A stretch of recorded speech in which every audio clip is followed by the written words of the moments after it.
गड़बड़ी या लापरवाही, नाबालिग छात्रों की टीसी पर चरित्रहीन लिखकर भविष्य पर लगाया दाग, हेडमास्टर की टिप्पणी से शिक्षा विभाग में मचा हड़कंप, शाहनगर विकासखंड अंतर्गत शासकीय माध्यमिक शाला मैनहा का मामला।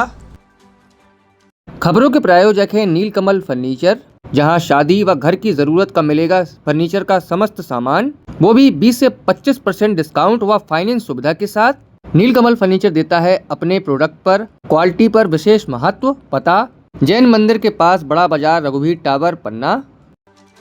शाहनगर विकासखंड अंतर्गत शासकीय माध्यमिक शाला भोपार संकुल मैनहा में 8वीं पास 2 छात्रों की ट्रांसफर सर्टिफिकेट यानी टीसी पर लाल पेन से चरित्रहीन लिखे जाने का मामला सामने आया है। इस घटना ने शिक्षा विभाग की कार्यप्रणाली पर गंभीर सवाल खड़े कर दिए हैं।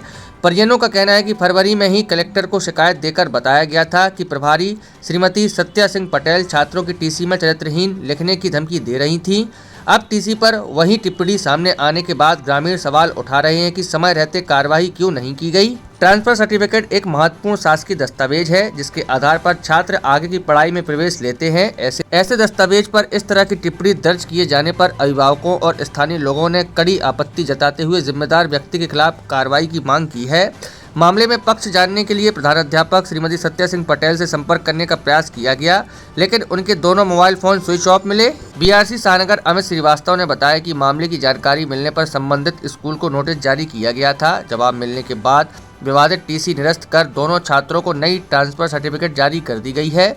वहीं जिला शिक्षा अधिकारी आकांक्षा रावत ने कहा है कि मामला मेरी जानकारी में आया था। डीपी से चर्चा के बाद दोनों बच्चों की टीसी में सुधार कर नए ट्रांसफर सर्टिफिकेट जारी कर दिए गए हैं। हालांकि सबसे बड़ा सवाल अब भी बाकी है, यदि गलती हुई थी तो इसके लिए जिम्मेदार कौन है? क्या केवल नई टीसी जारी कर देने से एक नाबालिग छात्र की प्रतिष्ठा और मानसिक पीड़ा की भरपाई हो जाती है?